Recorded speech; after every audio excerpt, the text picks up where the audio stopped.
வணக்கம் நேயர்களே, நீங்க கேட்டுக்கொண்டிருப்பது கமெண்ட்ரி 365.2. இன்னைக்கு நம்ம இந்த 8 மணி சீரீஸ்ல பார்க்க போறது தி பெங்குயின் சீசன் 1 எபிசோட் நம்பர் 3. இந்த எபிசோட் ஃபுல்லாவே நம்ம விக்டர் தான் ஃபோக்கஸ் பண்ணியிருக்காங்க. பிகாஸ் இதுக்கு முன்னாடி நம்ம விக்டர் கேங்ஸ்டர் லைஃப்ல இருந்து எப்படி வெளியில வரலாங்கிற மாதிரி தான் யோசிச்சிருப்பான். பட் இந்த எபிசோட்ல விக்டருக்கு கேங்ஸ்டர் லைஃப்ல இருந்து வெளியில வரதுக்கான வாய்ப்பு கிடைச்சிருந்தோம், அந்த வாய்ப்பை அவன் ரிஜெக்ட் பண்ணியிருப்பான். அந்த சீன் எல்லாம் செம்மையா பிரசன்ட் பண்ணியிருப்பாங்க. அதே மாதிரி இந்த எபிசோடுக்கு அப்புறம் நம்ம பெங்குயின் சீரிஸே பட்டாசா இருக்க போகுது. இந்த எபிசோடு தான் என்னோட ஃபேவரட்டான ஒன்று. எத்தனை பேருக்கு இந்த எபிசோட் பிடிக்கணுங்கிறத கமெண்ட்ல மென்ஷன் பண்ணுங்க.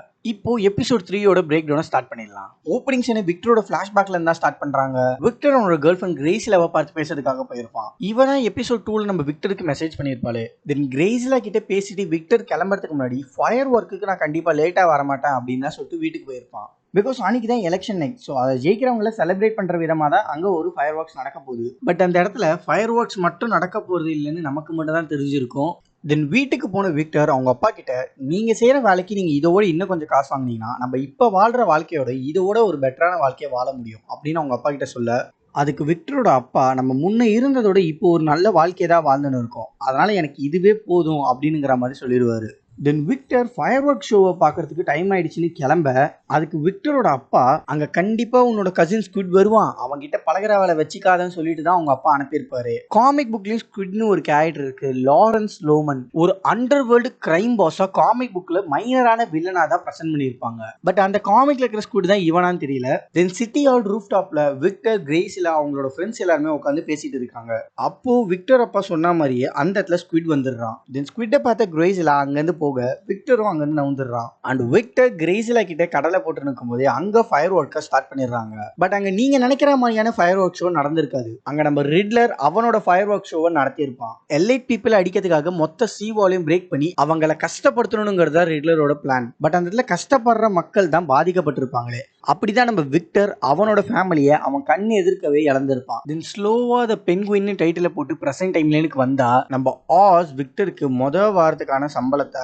$1000 கொடுத்திருப்பாரு. நம்ம விக்டர் ஒரு வாரத்துக்கு $1000 அப்படின்னு ஆச்சரியப்பட, நீ செய்யற வேலைக்கு இதோடு நீ அதிகமாக வாங்கலாம் நம்ம ஆஸ் சொல்லியிருப்பாரு. இதை கேட்ட விக்டர், $1000 எனக்கு $2000 வேணும் அப்படின்னு சொல்ல, அதுக்கு நம்ம ஆஸ், இதைத்தான் உங்ககிட்ட இருந்து எதிர்பார்த்தேன் ஆனா முடியாதுன்னு சொல்லிடுவாரு. தென் நம்ம ஆஸ் சோஃபியாவோட டீம் அப் ஆனதுல அந்த ட்ரக் பிசினஸ் நம்ம ஆஸ்க்கு இன்ட்ரோடியூஸ் பண்றதுக்கு சோஃபியா ஆஸோட வீட்டுக்கு வந்திருப்பா. தென் கதவு திறக்கலான்னு போன நம்ம ஆஸ்க்கு அந்த இடத்துல மெரோனி கிட்ட இருந்து கால் வர, நம்ம ஆஸ் விக்டர் கிட்ட சோஃபியாவே ஹேண்டில் பண்ண சொல்லிட்டு நம்ம ஆஸ் அவரோட சேஃப்டியான பெட்ரூம்குள்ள போயிட்டு கதவு சாத்திக்க, நம்ம விக்டருக்கு அந்த இடத்துல கதவு திறக்கலாமா வேணாமான்னு யோசிச்சுக்கிட்டே அந்த இடத்துல நின்று இருப்பான். தென் ஃபைனலா அவனே காம் டவுன் பண்ணிட்டு கதவு திறக்க, உள்ள வந்து சோஃபியாவை நம்ம விக்டர் கொஞ்ச நேரத்துக்கு எப்படியோ சமாளிச்சு இருப்பான். அண்ட் சோஃபியா விக்டர் கிட்ட நீங்க என்ன வேலை பண்றேன்னு கேட்க, அதுக்கு விக்டர் நான் ஆஸோட டிரைவர்னு சொல்லியிருப்பான். இங்கதான் சோஃபியா நமக்கு ஒரு முக்கியமான விஷயத்த சொல்லியிருப்பான். நம்ம ஆஸ் பாஸ்ட்ல சோஃபியாவோட பர்சனல் டிரைவரா இருந்திருக்காரு. தென் சோஃபியா ஆர்க்கம் போனதுக்கு அப்புறம் தான் நம்ம ஆஸ் ட்ரக் பிசினஸ்குள்ளே இறங்கியிருக்காரு. அங்க சோஃபியா பேசிட்டு இருக்கும் போதே நம்ம ஆஸ் போன் கால் பேசி முடிச்சுட்டு வந்ததுமே, என்னப்பா போலாமா அப்படின்னு கேட்க, அதுக்கு சோஃபியா போலாம் இல்ல போறோம், நீயும் நானும் மட்டும் தான் போறோம், நீ தான் டிரைவ் பண்ண போற, லைக் பாஸ்ட்ல நீ என்னோட டிரைவரா இருந்த மாதிரி அப்படின்னு நம்ம ஆஸை கொஞ்சம் அசிங்கப்படுத்திருப்பா. தென் ஆஸ் கிளம்புறதுக்கு முன்னாடி நம்ம விக்டர் கிட்ட, முட்டாத்தனமா எதுவும் பண்ணி வைக்காத, கண்டிப்பா நான் உன்னை கண்டுபிடிச்சிடும் அப்படின்னு சொல்லிட்டு தான் போயிருப்பாரு. அண்ட் ஆஸ் சொன்ன மாதிரி விக்டர் கிரேசிலாக்கு கால் பண்ணி அவளை ஆஸோட வீட்டுக்கு கூப்பிட்டுருப்பான். வீட்டுக்குள்ள வந்த கிரேசிலா கல்வினுக்கு என்ன ஆச்சுன்னு கேட்டிருப்பா. ஒரு எபிசோட் 1 பார்த்தவங்களுக்கு தெரிஞ்சிருக்கும், சோஃபியா கல்வினை போட்டு தள்ளியிருப்பா. ஸோ அதனால விக்டர் கல்வினுக்கு என்ன ஆச்சுன்னு தெரியலன்னு சொல்லிடுறான். தென் கிரேசிலா, காத்தம் சிட்டிலே இதுக்கு மேல என்னால இருக்க முடியாது, நான் கலிபோர்னியா போறேன், நீயும் என்னோட வந்துறியா விக்டர்னு கேட்க, அதை கேட்டு விக்டர் ஸ்டார்டிங் முடியாதுன்னு தான் சொல்லியிருப்பான். பட் அதுக்கப்புறம் கிரேசிலா கிட்ட காசை கொடுத்து எனக்கும் எப்படியா டிக்கெட்டை வாங்கிடு, நாளைக்கு நைட்டு எப்படியாச்சும் நான் வந்துடுறேன்னு சொல்லிடுவான். கட் பண்ண நம்ம ஆஸுக்கு அங்க போனதுக்கு அப்புறம் தான் தெரிய வருது இந்த பிளான் மொத்தமும் சோஃபியாவோடதுன்னு. பிகாஸ் அங்க இறங்கின எல்லா ப்ராடக்ட்டுமே ஆர்க்கம் ஸ்டேட்ல இருந்தா வந்திருக்கு.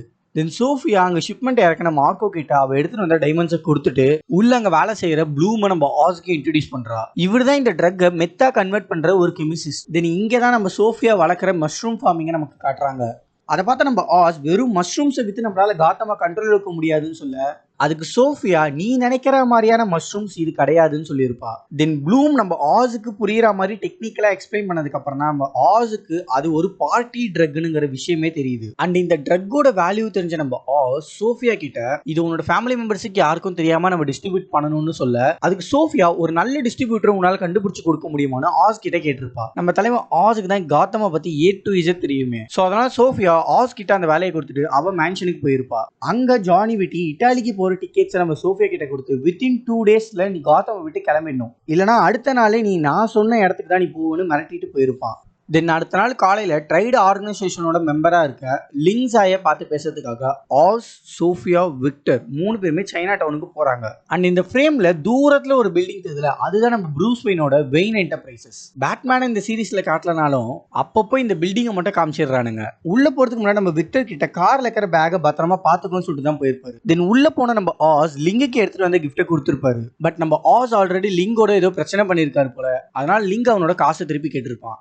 அதுக்கு நம்ம ஆஸ், நான் ஒன்றும் வெறும் கையோட வரல, உனக்கு ஒரு ஆப்பர்ச்சுனிட்டி கொண்டு வந்திருக்குன்னு அந்த ட்ரக்கை லிங்கு கிட்ட காமிச்சிருப்பாங்க. அண்ட் நம்ம ஆஸ் தான் அந்த ட்ரக்குக்கு பேர் வச்சிருப்பாரு, த பிளிஸ். கட் பண்ணா விக்டர் ஆஸ் எப்படி கன்வின்ஸ் பண்ணலான்ட்டு கார்ல உட்காந்து பிராக்டிஸ் பண்ணிட்டு இருப்பான். பட் அங்க வந்து போலீஸ் இந்த கார் ரொம்ப நேரமா நின்று இருக்குன்னு விக்டரை காரை விட்டு இறங்க சொல்லி செக் பண்ண, அங்க விக்டர் வச்சிருந்த காசை போலீஸ் பார்த்ததும் ஒரு சின்ன பையன் கிட்ட இவ்வளவு காசா அப்படின்னு கேட்க, அதுக்கு விக்டர் கார்ல இருக்கிற பேக்கை காப்பாத்துறதுக்காக புத்திசாலித்தனமா நீங்க என்ன பேசுறீங்கன்னு எனக்கு தெரியல, என்கிட்ட அவ்வளவு காசுலாம் இல்லைன்னு சொல்லிடுவான். அதை புரிஞ்சுக்கிட்டு அந்த போலீஸும் பாஸ் வந்ததும் இங்க இருந்து கிளம்பிடுன்னு சொல்லிட்டு அந்த காசை எடுத்துட்டு போயிடுவாரு. காத்தம் சிட்டில சட்டம் தன் கடமையை சிறப்பாக செய்தல. தென் நீங்க 2 பேருமே ஃபால்கன் ஃபேமிலி டேக் ஓவர் பண்ண போறீங்களாமே, அது உண்மையான லிங்க் கேட்டிருப்பான். அதுக்கு நம்ம ஆஸ், நீ என்னடா புக்கு நிறைய படிப்பியோ, எல்லாத்தையும் நம்புற, நாங்க இதை ஃபால்கன் ஃபேமிலி சப்போர்ட்ல தான் பண்ணிட்டு இருக்கோம், முக்கியமா ஜானி வீட்டிக்கு இதை பத்தி நல்லாவே தெரியும், பிளிஸ் ஒரு கேம் சேஞ்சர்னு. இதை கேட்ட லிங்க், அப்ப ஜானி வீட்டியை டைரக்டா கால் பண்ண சொல்லிடுங்க, பிகாஸ் ஃபேங்ஸாவுக்கு ப்ரூஃப் வேணும்னு சொல்லிடுறான். இதுக்கு சோஃபியா, ஒன்ஸ் ஜானி வீட்டு கிட்ட இருந்து கால் வந்துருச்சுன்னா இன்னைக்கு நைட் நாங்க பிளிஸை ட்ரையல் ரன் பண்ணுவோம், தென் எல்லாமே பிளான் படி கரெக்டா முடிஞ்சிச்சுன்னா உனக்கு தர வேண்டிய காசை நாங்க கொடுத்துருவோம்னு சொல்லிடுறா. இதை கேட்ட லிங்க், ஃபேங்ஸு கிட்ட மட்டும் தான் என்னால எடுத்துட்டு போக முடியும், அதுக்கப்புறம் என்னால எதுவுமே பண்ண முடியாது, மத்ததெல்லாம் நீங்க தான் பாத்துக்கணும்னு சொல்லிட்டு அங்க இருந்து கிளம்பிடுறான். அண்ட் சோஃபியா எதுக்கு ஜானி வீட்டி பேரை யூஸ் பண்ணன்னு கேட்க, அதுக்கு நம்ம ஆஸ், ஒன்னும் பிரச்சனை இல்லை, என்கிட்ட ஒரு பிளான் இருக்குன்னு சொல்ல, அந்த இடத்துல சோஃபியா இவனை நம்பலாமா வேணாமானே யோசிச்சு இருப்பா. தென் ஆஸும் விக்டரும் ஒரு ரெஸ்டாரண்ட்டுக்கு வந்திருக்காங்க. அங்க லூகா ஃபால்கனோட ஒய்ஃப் டீனா இருப்பா. ஜானி வீட்டி கிட்ட அப்ரூவ் வாங்கணும், இங்க டீனா இருக்கா, நம்ம ஆஸ் எப்படிப்பட்ட பிளான் போட்டுக்கிறாருன்னு புரியுதா. அண்ட் விக்டர் இன்னைக்கு போலீஸ் அவனோட காசை எடுத்துக்கிட்டதை பத்தி நம்ம ஆஸ் கிட்ட சொல்லிட்டு இருக்கான். அதுக்கு நம்ம ஆஸ், நீயும் கத்துக்க ஆரம்பிச்சிட்ட கிட், பிசினஸ் லைஃப்னா இப்படிதான் இருக்கும், நீயும் அதுக்குள்ள வந்துட்டேன்னு நம்ம விக்டரை பாராட்டிட்டு இருப்பாரு. அதுக்கு விக்டர், இதுதான் சரியான டைம், நம்ம கிரேசிலாவோட கலிபோர்னியா போலானுங்கிற விஷயத்த நம்ம ஆஸ் கிட்ட சொல்லிடலான்னு வரான். கரெக்டா அந்த இடத்துல வெயிட்டர் வந்து ஆர்டர் கேட்க, விக்டர் அவனுக்கு ஸ்டேக் ஃப்ரைட்ஸா ஆர்டர் பண்றான். பட் அவனுக்கு திக்குவாயினால அதை சொல்றதுக்கு கொஞ்சம் கஷ்டப்பட்டிருப்பான். அதுக்கு வெயிட்டர், நீங்க ஸ்டேக் ஃப்ரைட்ஸை தான் ஆர்டர் பண்றீங்களான்னு கேட்க, அதுக்கு நம்ம ஆஸ் தப்புன்னு காண்டாயிட்டு, அவன் பேசின்னு தானே இருக்கான், நீ வெயிட்டர் தானே, வெயிட் பண்ணுன்னு சொல்லிடுறாரு. அண்ட் விக்டரும் ஒரு வழியா அவனோட ஆர்டர் சொல்லிடுறான். பட் விக்டருக்கு அந்த இடத்துல ஒரு மாதிரி அன்ஈஸியா இருந்திருக்கும். அதனால நம்ம ஆஸ், உங்க அப்பா அம்மா என்ன பண்றாங்கன்னு கேட்டிருப்பாரு. விக்டரோட அம்மா வீட்டை பாத்துக்கிறவங்க, அவனோட அப்பா ஒரு மெக்கானிக், பட் அவருக்கு குக்கிங்னா ரொம்ப பிடிக்கும், like Mexican style chef. And Victor அவங்க அப்பா இந்த மாதிரியான ஒரு ரெஸ்டாரண்ட்ல சாப்பிட்டதே கிடையாதுன்னு சொல்ல, இதை கேட்ட நம்ம ஆஸ் விக்டர் கிட்ட, உங்க அப்பா உன்னை ரொம்ப நல்லாவே வளர்த்திருக்காருன்னு சொல்லி அவரை ஹானர் பண்றாங்க. தென் பிளான ஸ்டார்ட் பண்ண வேண்டிய நேரம் வந்துருச்சுன்னு டீனா கிட்ட போயிட்டு எனக்கு ஒரு ஹெல்ப் பண்ணணும்னு நம்ம ஆஸ் சொல்லியிருப்பாரு. கட் பண்ணா சோஃபியா ஒரு ரூம்கான கீ எடுத்துட்டு வந்திருப்பா. அதை யூஸ் பண்ணி ஒரு டோர் ஓப்பன் பண்ணி உள்ள போனா அங்க டீனாவும் ஜானி வீட்டியும் இருப்பாங்க.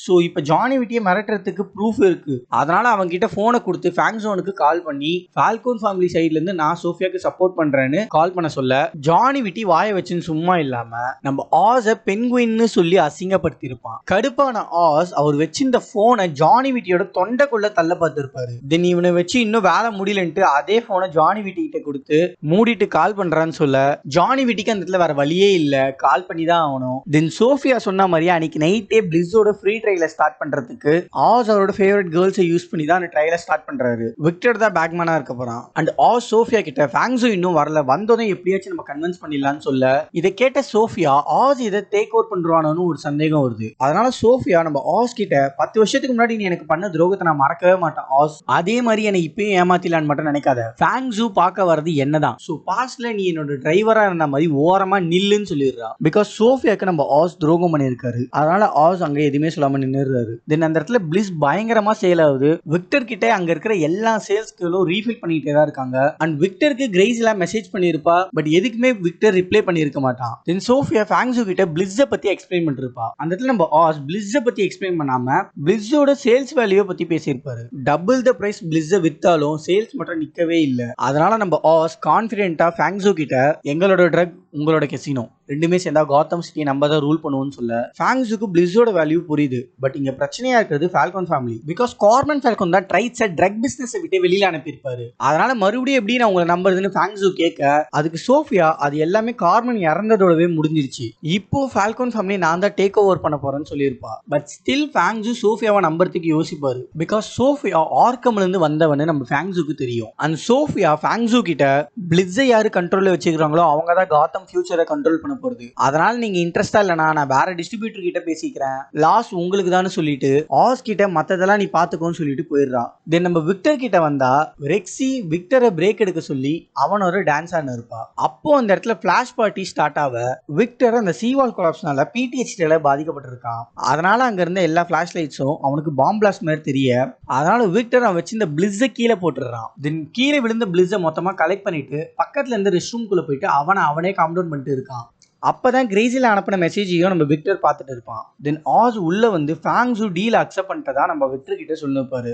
இதுக்கு காரணமே பேக்மேனா இருந்த நீதா விக்டர், உன்னை நினைச்சு எனக்கு ரொம்ப பெருமையா இருக்குன்னு சொல்லி நிற்கும் போதே அங்க விக்டர் போனுக்கு ஏதோ ஒரு மெசேஜ் வந்திருக்கும். அதை நோட் பண்ண நம்ம ஆஸ் விக்டரோட போனை வாங்கி பார்க்க பிளிஸையும் காசையும் எடுத்துக்கிட்டு விக்டர் ஓடி போக பாக்குறான்னு நினைச்சுப்பாரு. தென் விக்டரும் ஆஸ் கிட்ட சொல்லாம இருந்த அந்த உண்மையை சொல்லிடுறான். இதை கேட்ட நம்ம ஆஸ் நீ கிளம்பணும்னு இருந்தா எப்பயே கிளம்பி இருந்துக்கலாமே, உனக்கு ஒரு நல்ல வாழ்க்கையை தானே நான் அமைச்சு கொடுத்தேன், ஆனா உனக்கு அது எல்லாமே கண்ணை காமிச்சு மிரட்டின மாதிரி தான் இருந்ததா, அப்ப இந்த வாழ்க்கைக்கு நீ டிசர்வ் இல்லனா நீ இப்பயே கிளம்பிடுன்னு சொல்ல விக்டரும் எதுவுமே ஆஸ் கிட்ட சொல்லாம கிளம்பி வெளியில வந்துடுறான். வெளியில வந்து அவன் ஆஸோட காரத்துக்கு கிரேசிலா பார்க்க போயிருப்பான். அங்க கிரேசிலா பஸ் ஏறதுக்காக நின்னு இருப்பா. இங்க நம்ம ஆஸ் விக்டரை இழந்த சோகத்துல பார விட்டு வெளியே வர அங்க சோஃபியா அகைன் ஆஸ் கிட்ட நீ பண்ண தப்புக்கு அப்படி உனக்கு என்னதான் கிடைச்சதுன்னு கேட்டிருப்பா. உனக்கு மட்டும் தான் தெரியும் நான் ஹேங்மேன் கிடையாதுன்னு, பட் இங்க இருக்கிறவங்க எல்லாருமே என்ன எப்படி ட்ரீட் பண்றாங்கன்னு பாத்தியான்னு சொல்லியிருப்பா. பிகாஸ் உண்மையான ஹேங்மேன் சோஃபியாவே கிடையாது, அவன் மேல அந்த பழியை தூக்கி போட்டிருப்பாங்க. அது யாருன்னு நமக்கு அடுத்த எபிசோட்ல தான் தெரியும். அதுக்கு நம்ம ஆஸ் உன்னை இப்படி மாட்டி விட்டதுனாலதான் எனக்கு ஒரு கிளப் கிடைச்சது, டிராப்ஸை ரன் பண்றதுக்கு ஒரு இடம் கிடைச்சது, காத்தம்ல எனக்குன்னு ஒரு பேரும் கிடைச்சது, என்ன மாதிரி ஒரு சாதாரணமான ஆளுக்கலாம் இதெல்லாம் ரொம்ப பெரிய விஷயம், பட் ஸ்டில் நான் உனக்கு பண்ணது எல்லாமே தப்பு தான், அதனால என்ன மன்னிச்சிடுன்னு சொல்லி அந்த இடத்துல அழுதுருப்பாரு. அதை கேட்ட சோஃபியாவே அழுதுருப்பா. தென் சோஃபியா அங்க ஆஸை மன்னிச்சிடற மாதிரி தான் காமிக்கிறாங்க. பட் கரெக்டா அந்த இடத்துல நதியா மெரோனி வந்து ஆஸையும் சோஃபியாவும் சரவுண்ட் பண்ணிடுறாங்க. தென் விக்டர் கிரேசிலாவோட கலிபோர்னியா போகாம ஆஸ் கிட்ட மன்னிப்பு கேட்கறதுக்காக வந்திருப்பான். பட் ஆஸ் சரண்டர் ஆனதை பார்த்த விக்டர் டேய் ஒரு 10 நிமிஷம் தான் நான் பிரேக் எடுத்துட்டு போனேன், அதுக்குள்ளேயே ஆஸை சுத்து போட்டீங்களான்னு ஆஸோட காரை எடுத்துட்டு போயிட்டு மெரோனி மேல சொருவி இருப்பான். தென் அந்த டைமிங் யூஸ் பண்ணி தப்பிச்ச நம்ம ஆஸ் விக்டரை கார் எடுக்க சொல்ல அந்த இடத்துல விக்டரே சோஃபியாக்கு என்னாச்சுன்னு தான் கேட்டிருப்பான். பட் நம்ம ஆஸ் அவளெல்லாம் கண்டுக்காத நீ வண்டியை எடுன்னு சொல்லியிருப்பாரு. டேய் இப்பதானே சோஃபியா கிட்ட அழுது மன்னிப்பு கேட்டு இருந்த, அதுக்குள்ளேயே மைண்ட் செட்டை மாத்திட்ட. இந்த இடத்துல தெரிஞ்சுக்கோ நம்ம ஆஸ் என்ன மாதிரி ஒரு ஈவிலான கேரக்டர்னு. பட் சில பேருக்கு இந்த இடத்துல ஈவிலா தெரியலனா கண்டிப்பா ஒரு இடத்துல தெரியும், அதை நான் இப்பயே சொல்லிக்கிறேன். தென் ஆஸ் விக்டர் கிட்ட கண்டிப்பா நீ எனக்கு வருவேன்னு தெரியும்டா, அண்ட் இனிமே நீயும் நானும் மட்டும் தானே விக்டர் கிட்ட சொல்ல அப்படியே இந்த எபிசோட முடிச்சிருப்பாங்க. ஒரு தரமான எபிசோடு எண்டிங். அடுத்ததா இப்ப காத்தம் சிட்டில என்னதான் நடக்க போகுதுன்னு யோசிக்க விட்டுருப்பானுங்க. அதே மாதிரி விக்டர் கேரக்டர் அமேசிங்கா ரைட் பண்ணிருக்காங்க. பிகாஸ் எபிசோடு 1 and 2ல விக்டர் என்ன மாதிரி இருந்தான், இப்போ இந்த கேங்ஸ்டர் லைஃப்ல அவன் எந்த அளவுக்கு லேர்ன் பண்ணியிருக்கானுங்கிறத செம்மையா காமிச்சிருப்பாங்க. எனக்கு அதுதான் இந்த எபிசோட்ல ரொம்ப பிடிச்ச ஒரு விஷயமே. அண்ட் இப்போ சோஃபியாக்கு அங்க என்ன ஆச்சு, தென் உண்மையான ஹேங்மேன் யாரு என்ன இதெல்லாம் நம்ம அடுத்த எபிசோட்ல பார்ப்போம். அதே மாதிரி இந்த எபிசோட்ல நான் தான் மிஸ் பண்ணியிருந்தேன்னா கண்டிப்பா கமெண்ட்ல மென்ஷன் பண்ணிட்டு போங்க. அப்படி என்னதான் மிஸ் பண்ணிக்கிறேன்னு நானும் தெரிஞ்சுப்பேன், மற்றவங்களும் தெரிஞ்சுப்பாங்க. அது வரைக்கும் நீங்க கேட்டுக்கொண்டிருப்பது கமெண்ட்ரி 325.2. அப்புறம் பார்க்கலாம்.